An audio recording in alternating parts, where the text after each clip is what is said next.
성경 속 예배자라고 하는 주제로 연속해서 말씀을 나누고 있습니다. 올해 우리 교회 표가 하나님 사랑, 이웃 사랑인데 예배하는 것은 하나님 사랑에 해당하는 그런 시간이니까 그 하나님 사랑에 대해서 해당하는 예배에 대해서 우리가 공부하고 있습니다. 하나님을 믿는 것이 쉽지는 않습니다. 우리의 삶이 믿음이라고 하는 두 글자로 해결되기 어려울 정도로 단순하지가 않습니다. 꽤 복잡하지요. 변화무쌍합니다. 그래도 우리에게는 이런 변치 않는 믿음이 있습니다. 하나님은 선하신 분입니다. God is so good. 하나님 정말 선하신 분입니다. 하나님은 그래서 좋은 것으로 주시고 좋은 길로 결국에는 인도해 주실 겁니다. 지금은 이해할 수 없어도 모든 것이 합력해서 선을 이루실 것을 믿습니다. 우린 이런 믿음을 갖고 살아가죠. 역사와 세상을 바라보는 우리의 믿음도 마찬가지입니다. 하나님께서 역사를 주관하시고 선하게 이끄실 것을 믿습니다. 이 믿음이 없다면 요즘 살기가 너무 속이 상해서 힘이 듭니다. 속상한 것이 많은데 소망을 잃지 않았으면 좋겠습니다. 오늘과 다음 주에는 아브라함의 예배에 대해서 배우려고 합니다.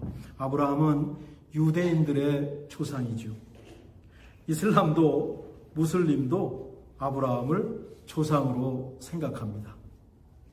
우리 기독교에서도 아브라함을 믿음의 조상이라고 부릅니다. 유대교, 이슬람, 기독교에서 모두 숭배하는 인물이 성경 속의 아브라함입니다. 물론 저는 권력과 돈 때문에 전쟁한다고 생각합니다. 집사님 기도하신 대로죠. 백성들은 원하지도 않고 피해만 봅니다. 참 표면적으로는 다 아브라함을 섬기는 종교들이 서로 치열하게 싸우고 있습니다. 참 안타깝습니다. 정말 안타깝습니다. 얼른 전쟁이 그치기를 바랍니다. 아브라함은 갈대아우르, 즉 오늘날 이락이 있는 메소포타미아에서 태어났습니다. 아브라함의 아버지 데라는 우상을 만드는 사람이었다고 여호수아서에서 알려줍니다. 믿음의 조상 아브라함이 우상을 만드는 가정에서 태어났고 자랐다라고 하는 거지요. 생소하지 않습니까? 유대교 문헌 가운데 재미있는 일화가 있습니다. 아버지가 외출하고 아브라함이 이 아버지 우상 가게를 지키고 있었습니다. 어떤 아주머니가 이 곡식을 갖고 와가지고 이 우상에게 드리겠다는 겁니다. 아브라함이 받아들더니 조그만 우상들을 다 부셔버렸습니다.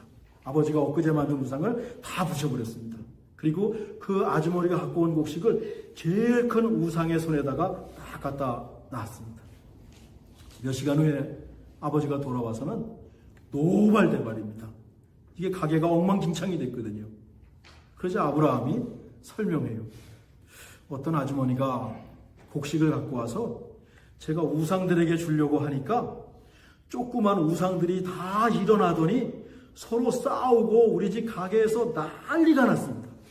그러더니 저기 큰 우상이 뚜벅뚜벅 내려오더니 그 다른 우상을 다 제해버리고 다 부숴버리고 그 재물을 자기 손에 딱 갖고 지금 저렇게 앉아 있습니다.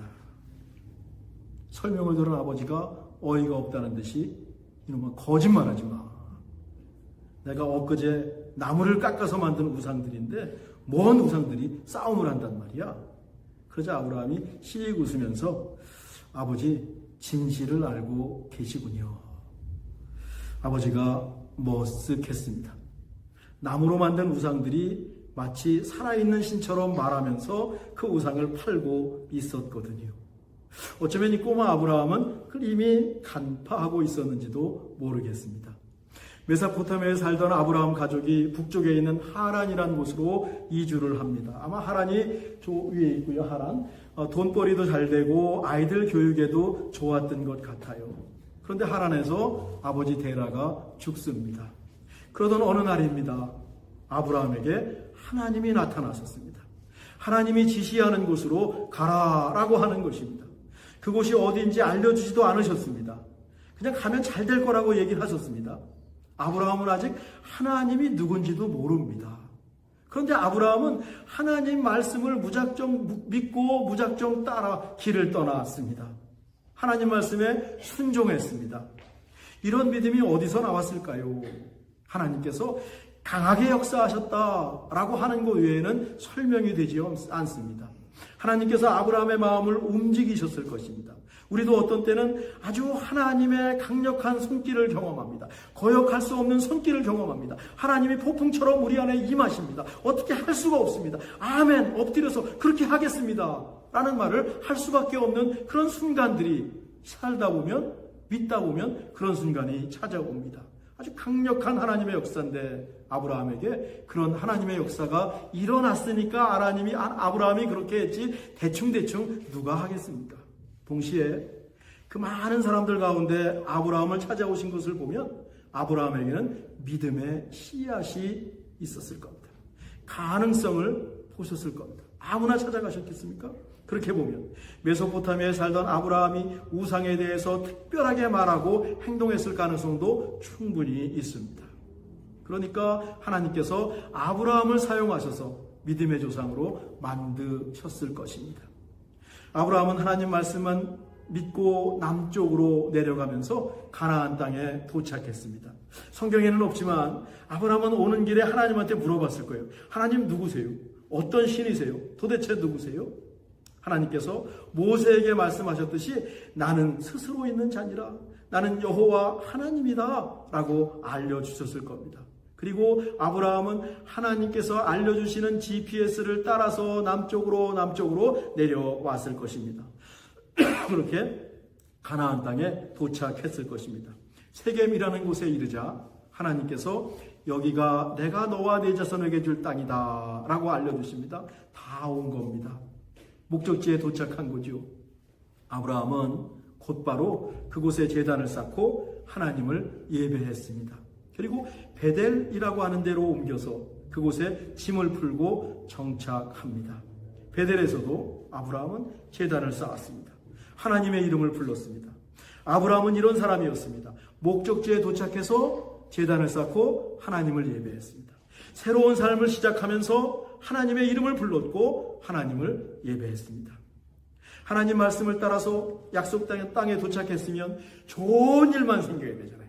하나님 믿었으면 정말 만사 형통해야 되잖아요. 그런데 웬걸 조금 있으니까 가뭄이 들었습니다. 이 가뭄이라고 하는 것은 팔레스타인 지역에서 굉장히 큰 재난입니다. 재앙입니다. 하나님 말씀에 순종해서 가나안 땅에 왔는데 거기 가면 잘 될 것이라 그랬는데 그곳에 재난이 닥쳤습니다. 자리를 잡고 예배도 드렸습니다. 이제 살만한데 어려움이 찾아왔습니다. 아브라함이 아내 사라와 조카 롯을 데리고 이집트로 더 남쪽으로 내려가지요. 아브라함은 아버지를 일찍 잃은 조카 롯을 챙기고 있습니다. 그러니까 아브라함은요, 책임감도 크고 그냥 좋은 사람입니다. 좋은 사람입니다.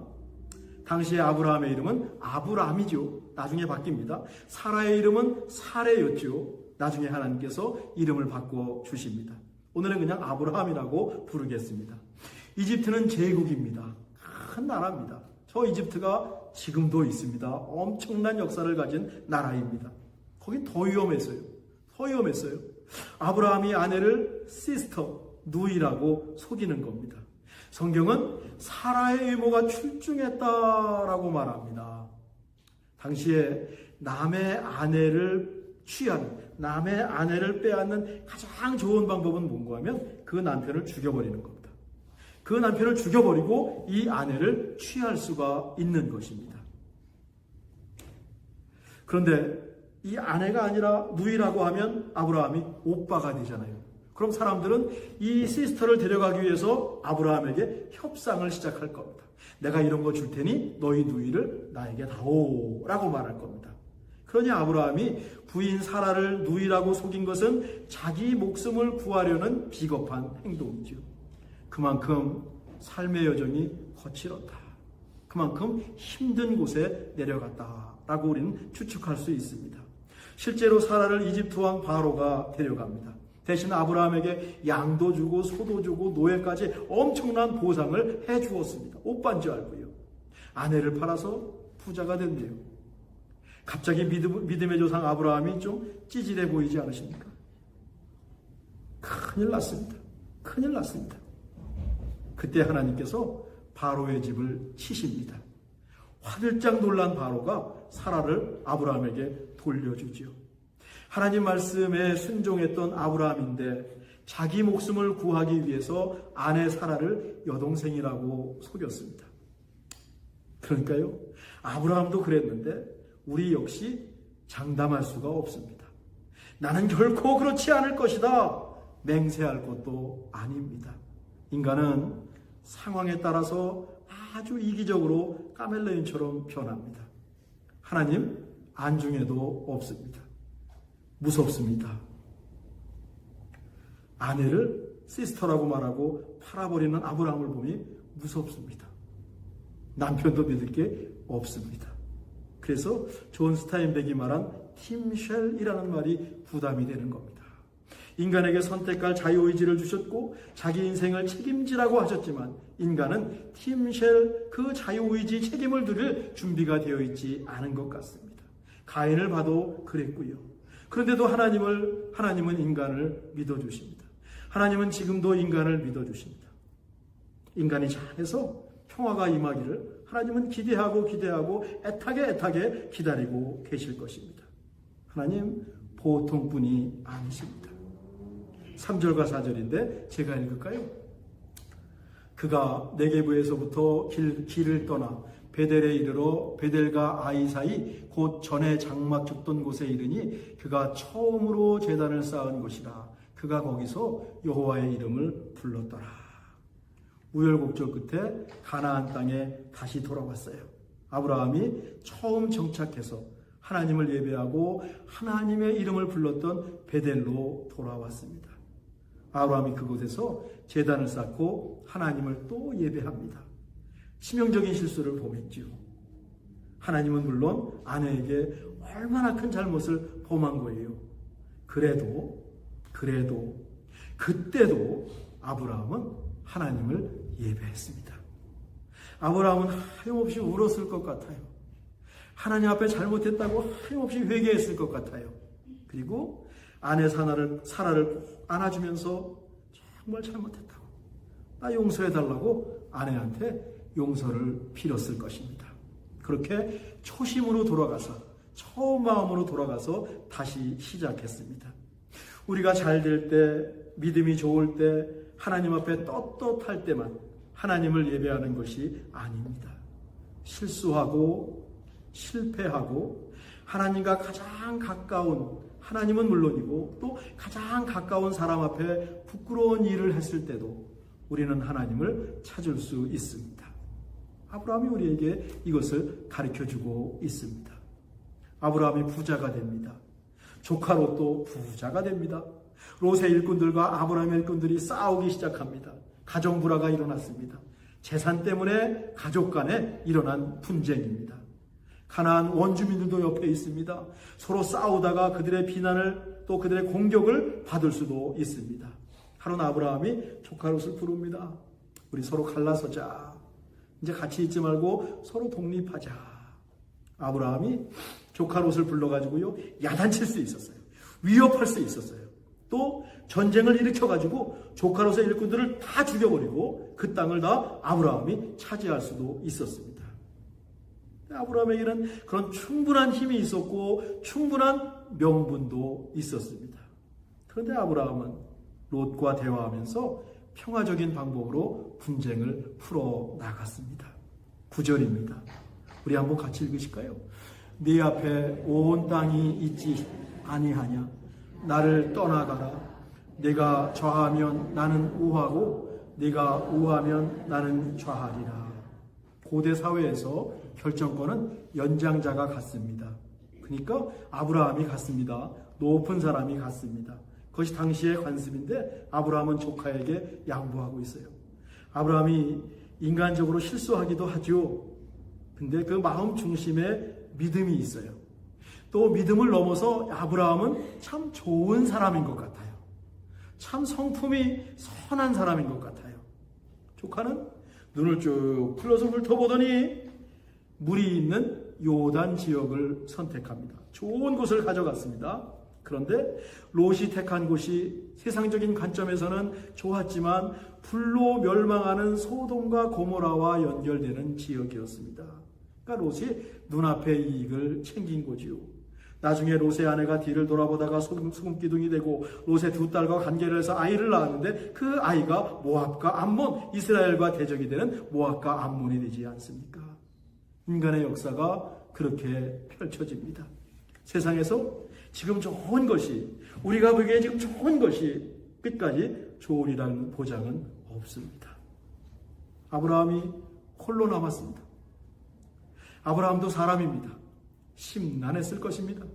털썩 주저앉아 있었을 것 같아요. 아브라함에게 지난주에 소개한 세례 요한이라든가 모세와 같은 믿음이 아직 없습니다. 아직 없어요. 그런 하나님을 기억하고 하나님의 이름을 부를 뿐이지 그 정도로 이 세상 것을 초월할 믿음이 아브라함에게는 아직 없어요. 그런데도 조카 롯에게 선택권을 양보한 것을 보면 아브라함이 보통 사람은 아닙니다. 그래서 하나님께서 아브라함을 선택하셨을 것입니다. 아브라함이 멍하니 앞에 있는 땅을 바라보고 앉아 있을 때 하나님께서 아브라함을 찾아오십니다. 우리 하나님은요, 찾아오시는 분입니다. 허전할 때 찾아오십니다. 외로울 때 찾아오십니다. 정말 교회 와서 혼자 무릎 꿇고 기도할 때 하나님 옆에 앉아 계십니다. 밤 10시에 우리가 무릎 꿇고 기도할 때 하나님 옆에서 앉아 계십니다. 앞길이 막막할 때 하나님 꼭 찾아오십니다. 그렇습니다. 우리가 좋은 일을 하고 또 양보했습니다. 때로는 손해도 보았습니다. 마음이 힘들죠.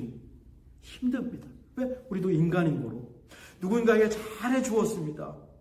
그들이 감사하게 생각하면 좋은데 당연한 것으로 여길 수도 있습니다. 아마 롯은 아무 생각 없이 가장 좋은 것을 택했을 것입니다. 마음이 힘들죠. 인간인데요. 하나님은 그럴 때 꼭 찾아오십니다. 그때 하나님 앞에 무릎 꿇고 있으면 하나님 슬그머니 찾아오셔서 우리 옆에 앉아 계시지요. 하나님 믿기를 잘했다 느끼는 그런 순간입니다. 하나님께서 롯에게 말씀하십니다. 14절인데 롯이 아브라함을 떠난 후에 여호와께서 아브라함에게 이르시되 너는 눈을 들어 너 있는 곳에서 북쪽과 남쪽 그리고 동쪽과 서쪽을 바라보라. 17절입니다. 너는 일어나 그 땅을 종으로 행으로 두루 다녀보라. 내가 그것을 내게 주리라. 아브라함이 얼마나 감사했을까요? 하나님 말씀대로 땅을 다 돌아봅니다. 그리고 내려가서 행으로 걸어보고 종으로 걸어보고 그 땅을 다 밟고 걸어갑니다. 그러면서 그 땅을 자기와 자기 후손에게 주실 것이라고 하는 하나님의 말씀을 새겼을 것입니다. 아브라함에게 주신 약속은 400년 후에 모세와 여호수아를 통해서 성취됩니다. 때로는요, 하나님의 시간이 참 길어요. 참 길어요. 그래서 하나님도 참으시지만 우리도 오래 참을 필요가 있을 때가 꽤 있습니다. 그리고 하나님은 아브라함을 예배합니다. 18절입니다. 이에 아브라함이 장막을 옮겨 헤브론에 있는 마므레 상수리 수풀에 이르러 거주하며 거기서 여호와를 위하여 제단을 쌓았더라. 아무것도 이루어지지 않았습니다. 아무것도 없습니다. 약속 하나 있습니다. 좋은 땅은 롯에게 양보한 후입니다. 마음이 허전했겠지요. 불평이 나올 만도 하지요. 그런데 아브라함은 그때 하나님을 위해서 제단을 쌓았습니다. 이렇게 아브라함은 호모 아도란스, 예배자 인간이었습니다. 믿음의 조상 아브라함의 초기 행적은 결코 완벽하지 않습니다. 이집트에 가서 아내를 누이라고 속인 아브라함은 그랄이라는 곳에 똑같은 실수를 똑같이 아내를 누이라고 속이면서 범하고 있습니다. 아브라함도 자기 목숨을 잃는 것이 무섭고 우선 내가 살고 싶고 같은 실수를 반복하는 우리와 같은 사람이었습니다. 좋은 일을 하고 나서 허전한 마음, 약간의 섭섭한 마음이 들기도 했습니다. 어떻게 살아야 하나 두려움도 있었습니다. 앞일을 생각하면 불안했습니다. 그런데 아브라함의 훌륭한 점은 그때 하나님의 이름을 불렀다라고 하는 것입니다. 가나안 땅에 도착하자마자 예배했고, 정착하자 예배했고, 이집트에서 큰 실수를 범하고 다시 베델로 돌아와서 하나님의 이름을 또 불렀습니다. 조카 롯과 헤어지고 나서도 아브라함은 하나님을 예배했습니다. 4번의 예배가 모두 의미가 있습니다. 그렇습니다. 예배는 계속되어야 합니다. 우리의 삶이 어떠하든지 예배를 놓치면 안 됩니다. 하나님의 이름을 부르는 예배, 하나님께 모든 것을 맡기는 예배, 하나님을 의지하겠다는 결단의 예배, 허전한 마음과 섭섭한 마음 한가운데 하나님을 모시는 예배. 어떤 상황에서도 하나님의 이름을 부르고 하나님을 예배하기 원합니다. 기도하겠습니다. 하나님, 행여나 오늘 누군가에게 섭섭한 마음을 갖고 예배하는 식구들 계십니까? 좋은 일 하다가 그만 내 것 챙기지 못해서 허전한 마음으로 오신 식구들 계십니까? 앞길이 막막하니 불안한 마음을 안고 예배하는 식구들 또 계십니까? 우리의 상황과 마음이 어떠하든지 하나님을 예배하는 우리 찬빛교회 식구들을 주님 기억해 주시옵소서. 우리 찬빛교회 식구들을 이 시간 찾아와 주시옵소서. 상황에 상관없이 하나님의 이름을 부르는 정말 참된 예배자가 되게 하옵소서. 예수님의 이름으로 기도하옵나이다.